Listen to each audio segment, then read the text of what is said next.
प्यारे बच्चों, अस्सलाम वालेकुम। कैसे हैं आप सब? उम्मीद है कि आप सब खैर आफियत से होंगे। बाब चहारम सबक नंबर 4 उस्ताद का अदब व एहतराम के मशकी सवाल हम कर रहे हैं।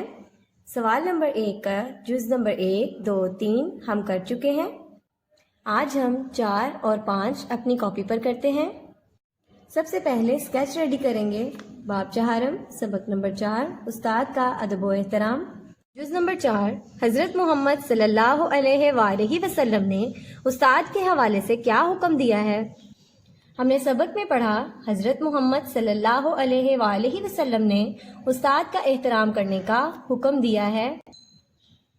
इसका जवाब हम इस तरह लिखते हैं, हज़रत मोहम्मद सल्लल्लाहु अलैहि वसल्लम ने उस्ताद का एहतराम करने का हुक्म दिया है। जुज़ नंबर 5 हम उस्ताद का अदब व एहतराम किस तरह कर सकते हैं? हमने सबक में पढ़ा हमें अपने उस्ताद का अदब व एहतराम करना चाहिए, उनको अदब से सलाम करना चाहिए, उनका मजाक नहीं उड़ाना चाहिए, उनकी बहुत इज्जत करनी चाहिए। उस्ताद जब सबक पढ़ाए तो खामोशी और तवज्जो से सुनना चाहिए और घर के लिए दिया गया काम पूरी तवज्जो से करना चाहिए। उस्ताद को शिकायत का मौका नहीं देना चाहिए। उस्ताद की हिदायत पर अमल करना चाहिए। उस्ताद से बदतमीजी नहीं करनी चाहिए, उनका जिक्र बड़े अदब व एहतराम से करना चाहिए। उस्ताद अगर कभी डांट दे तो उनकी बात का बुरा नहीं मानना चाहिए, बल्कि अपनी गलती की इस्लाह करनी चाहिए।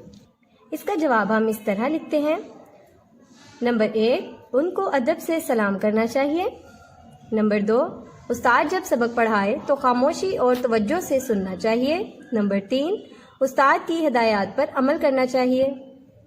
सवाल नंबर 2 लाइन के जरिए दुरुस्त अल्फाज को मिलाकर जुमले बनाइए। नंबर 1 इस्लाम में इसको इसके दुरुस्त जुमले के साथ मिलाते हैं। इसका दुरुस्त जुमला है, उस्ताद का मकाम बहुत बुलंद है। आइए अब हम इसको इसके साथ मिलाते हैं। इस्लाम में उस्ताद का मकाम बहुत बुलंद है।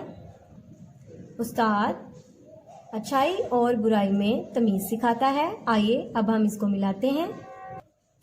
उस्ताद अच्छाई और बुराई में तमीज़ सिखाता है।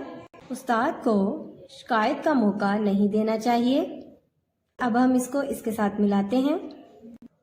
उस्ताद को शिकायत का मौका नहीं देना चाहिए।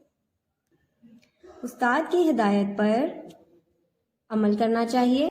आइए अब हम इसको इसके साथ मिलाते हैं। उस्ताद की हिदायत पर अमल करना चाहिए। उस्ताद का जिक्र अदब व एहतराम से करना चाहिए। आइए इसको इसके साथ मिलाते हैं। बाब चहारम सबक नंबर 4 उस्ताद का अदब व एहतराम। सवाल नंबर 1 के जुज़ नंबर 4, 5 और सवाल नंबर 2 हम कर चुके हैं। अब आपने भी इसे लिखना और याद करना है। अपना ख्याल रखिएगा। अल्लाह हाफिज़।